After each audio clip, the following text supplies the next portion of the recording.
हाँ ready. 1 2 3 start.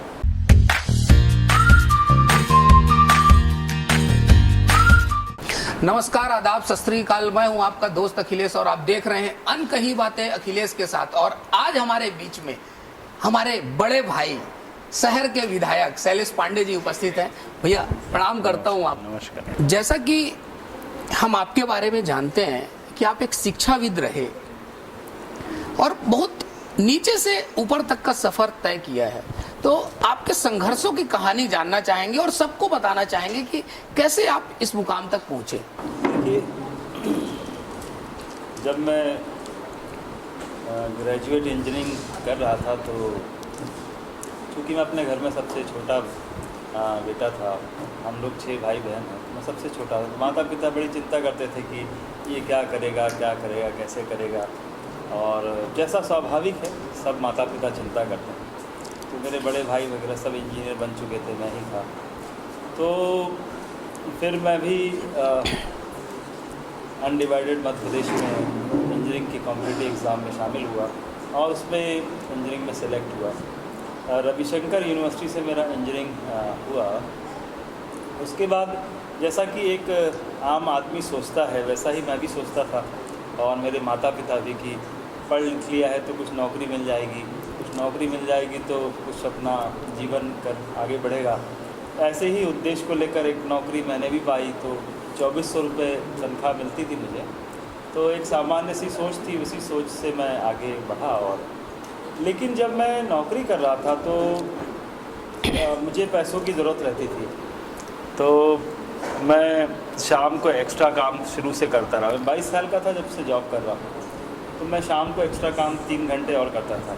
लोग 6 बजे 7 बजे घर चले जाते थे, मैं रात को 10 बजे घर जाता था। तो ये मैं 22 साल की उम्र से मैं 10 बजे रात तक नौकरी करता था। तो मेरा काम करने का जो वो था वो बड़ा लंबा, सुबह 10 से रात के 10 शुरू से काम किया।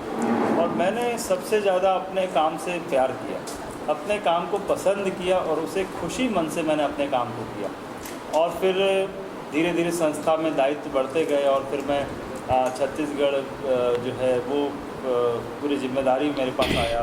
फिर मैंने कई कॉलेजेस इंस्टीट्यूशन बनाए और फिर यूनिवर्सिटी बनाने का उसमें आया। फिर यूनिवर्सिटी का मैं रजिस्ट्रार भी बना।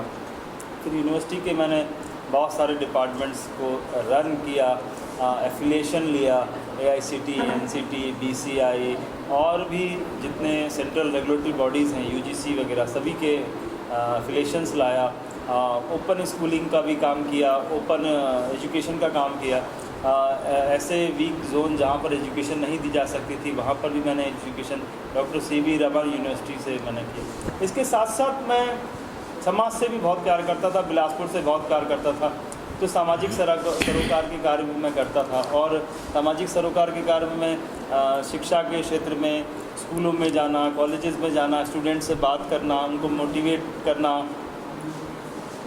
खेल के में भी काफ़ी रुचि थी मेरी, तो मैं जितने भी खेल बिलासपुर में होते थे मैं उसमें रुचि लेता था और उसमें पार्टिसिपेट करता था। सांस्कृतिक गतिविधियां जितनी होती थी या कि मोटिवेशनल लेक्चर्स होते थे, तो इसके नाते धीरे धीरे सोशल इन्वॉल्वमेंट मेरा बढ़ता गया। युवाओं के साथ भी एक बहुत अच्छा मेरा संबंध रहा। और धीरे धीरे न जाने मेरे मन में ये इच्छा थी कि मैं अपने देश की सेवा करूं। सेवा तो मैं कर रहा था अपनी नौकरी के माध्यम से, लेकिन मेरे मन में जज्बा था कि मैं अपने देश की सेवा करूं। तो मैंने अपनी माता पिता से आज्ञा ली कि मैंने आपकी आज्ञा से सब काम किए आज तक, और शादी हो गई, ब्याह हो गए, बच्चे हो गए, नौकरी करी 20 साल। तो फिर मैंने कहा कि मैं चाहता हूं कि मैं अपने देश की सेवा करूं। और अब मैं कोई नौकरी तो कर नहीं सकता हूं, इसके अलावा कोई ऐसी सर्विसेज ज्वाइन करने आके।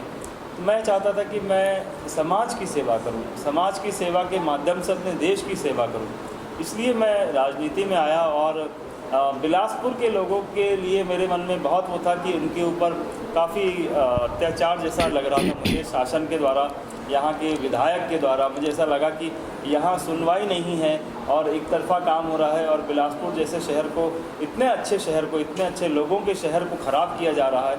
तो ये सब लोगों की तकलीफ़, जनता की तकलीफ़, शहर की तकलीफ़ मेरे मन में थी और देशभक्ति की भावना थी। इन सभी भावनाओं से मैं अपने आप को वो किया और अपने माता पिता की आज्ञा से, अपनी पत्नी की सहमति और उससे मैं राजनीति में प्रवेश किया और उसके बाद कांग्रेस पार्टी में आया। कांग्रेस पार्टी मुझे बहुत प्यार मिला, बहुत सम्मान मिला।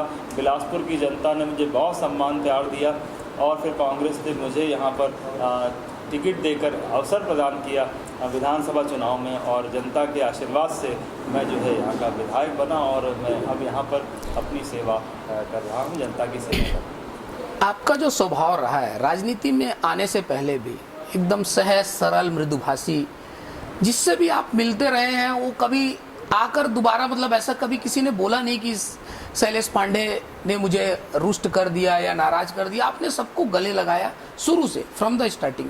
और जो कोई भी मिलकर आया आपसे तो कभी वो हताश नहीं रहा, निराश नहीं रहा। तो ऐसी क्या ईश्वरीय शक्ति थी या क्या था आपके अंदर, वो थोड़ा बताएंगे मुझे? देखिए, आकर्षण क्षमता जो है ना कि आप जिससे भी मिले हैं वो अपने आप को रोक नहीं पाया है। देखिए, मैं समझता हूँ कि हम लोगों को क्या दे सकते हैं। मेरे पास कोई ऐसा धन दौलत तो है नहीं। मेरे पास एक यही चीज़ है कि मैं लोगों को सम्मान दे सकता हूँ, मैं लोगों को प्यार दे सकता हूँ, मैं उनकी सेवा कर सकता हूँ, यही मैं उनको दे सकता था। और जो भी शासन की नीतियाँ हैं और जो भी इसके अंतर्गत जो भी उनकी सेवा अन्य तरीक़ों से आर्थिक, सामाजिक या व्यक्तिगत रूप से जो कर सकता था, तो मैं यही कर सकता हूँ। और एक आम आदमी हूँ मैं और ईश्वर की कृपा से जो माता पिता के दिए हुए संस्कार हैं, उन्हीं संस्कारों के माध्यम से मैं लोगों की सेवा करता हूँ, उनसे मिलता हूँ। इसमें कुछ भी मतलब आर्टिफिशियल नहीं है। जब आपने नौकरी छोड़ी और राजनीति में प्रवेश किया, उस दौरान आपने बहुत हर्डल्स देखे लाइफ में, बहुत उतार चढ़ाव देखे। तो कैसा रहा वो दौर और उस समय फैमिली का सपोर्ट कैसा मिला आपको और बाकी सामाजिक सपोर्ट कैसा रहा आपके साथ? बड़ा ही टफ पीरियड था, संघर्षों का पीरियड था, बड़ा चुनौतीपूर्वक था, खतरे वाला भी था, भयानक भी था। तरह तरह के अत्याचार हुए मेरे साथ, तरह तरह के झूठे केसेस में, आरोपों में फंसाने का प्रयास किया मुझे, और भी बहुत सारी जांचें बैठाई और जितना मेरा अपमान कर सकते थे, जितना मेरे को बुरा भला बोल सकते थे, जितना मेरा मजाक उड़ा सकते थे, जितना मुझे बदनाम कर सकते थे, वो सब मेरे साथ उन्होंने किया। और सरकार भी उनकी थी, पुलिस प्रशासन भी उनके साथ था, तो उन्होंने उसका पूरा दुरुपयोग करते हुए जो है वो मेरे ऊपर अत्याचार किया। लेकिन बिलासपुर की पब्लिक को धन्यवाद देता हूं मैं कि उन्होंने मेरा साथ दिया, उन्होंने जाना कि इसके ऊपर अत्याचार हो रहा है और उन्होंने मेरे ऊपर से अपना विश्वास कभी नहीं वो किया। और उनके इस कारण जो है हमारे को यहाँ पर आज उन्होंने मुझे विधायक बनने का भी यहाँ की जनता ने अवसर दिया, मैं उनका बहुत आभारी हूँ। और उन्होंने विधायक बना के ये जवाब भी दिया उनको कि वो उनके जितने भी हथकंडे थे, उन्होंने जो भी मेरे ऊपर आरोप लगाए, जो भी वो किए, वो सब जनता उसको नकार दी, एक सिरे से नकार दी और उन्होंने आशीर्वाद दिया। अगर एक दिन आपको ऐसा मिले जिस दिन कि आप अपने सपने को पूरा कर सकें, ऐसा तो ऐसा कौन सा सपना है जो आप पूरा करना चाहेंगे? मेरा बिलासपुर बस खुश रहे, यहाँ के लोग खुश रहे, ये शहर आगे बढ़े, यहाँ पर सुख शांति समृद्धि फैले, हर व्यक्ति यहाँ का खुश हो और अमन और शांति बिलासपुर में हो, तब मैं अपने जीवन को सार्थक मानूंगा। यही मेरा जीवन का लक्ष्य है और बिलासपुर जो है मेरे लिए सपना है और उसको लोगों के सपनों का बिलासपुर मुझे बना के देना है, ऐसा मेरा दायित्व है और यही मेरा कर्तव्य हो, यही मेरा संकल्प भी है। क्या आपको लगता है कि छत्तीसगढ़ के गठन को 19 साल हो गए हैं, लेकिन बिलासपुर का जो डेवलपमेंट हुआ है वो सही डेवलपमेंट हुआ, इतना ही डेवलप होना था या और भी ज़्यादा हो सकता था? मैं समझता हूँ कि बिलासपुर की जनता को धोखे में रखा गया। ये प्रदेश का दूसरे नंबर का शहर है, हर दृष्टि से बहुत इम्पॉर्टेंट शहर है, इसको प्राथमिकता देनी चाहिए। यहाँ पर कांग्रेस का जब शासन रहा तो इसमें बहुत सारे यहाँ पर काम हुए। आप देखिएगा कि रेलवे का जोन भी बना, सेंट्रल यूनिवर्सिटी भी कांग्रेस ने ही लाई, SCCL का हेडक्वार्टर बना, NTPC का प्लांट लाया गया, यहाँ पर जितनी भी चीज़ें हैं वो कांग्रेसियों ने बिलासपुर को बहुत आगे बढ़ाया, कांग्रेस की सरकार ने बिलासपुर को बहुत आगे लेके गया, लेकिन भारतीय जनता पार्टी की सरकार ने बिलासपुर को बहुत पीछे तक ले गया। ये कहना चाहिए कि गड्ढे में डाल दिया, खोदापुर बना दिया, तो एक बहुत नीचे तक लेके चले गए, जबकि रायपुर देखिए हमसे कितना आगे बढ़ चुका है। तो ये तो उन्होंने अच्छा नहीं किया। यहाँ के जो पूर्व जनप्रतिनिधि थे उन्होंने बिल्कुल भी यहाँ की जनता के साथ जो है बिल्कुल भी अच्छा नहीं किया है, उनको धोखा दिया है, मैं समझता हूँ। इसलिए बिलासपुर एक चुनौती है और इस चुनौती को हम स्वीकार करते हैं और हमारी सरकार का संकल्प है कि हम बिलासपुर को टॉप क्वालिटी का सिटी बनाएंगे, ये हमारा संकल्प है। बिलासपुर में एयरपोर्ट आज तक नहीं आ पाया, क्या आप मानते हैं कि बिलासपुर के जो विकास का अवरोधक रहा वो एयरपोर्ट रहा है बहुत हद तक? देखिए, एयरपोर्ट की मान्यता जो है वो तो बिलासपुर को मिल गई थी, फ्लाइट्स यहाँ से शुरू की जा सकती थी, लेकिन जो फ्लाइट्स के रूट प्लान किए गए थे और उस रूट प्लान पे जो टेंडरिंग की गई थी, उन टेंडरिंग्स में किसी ने पार्टिसिपेट नहीं किया।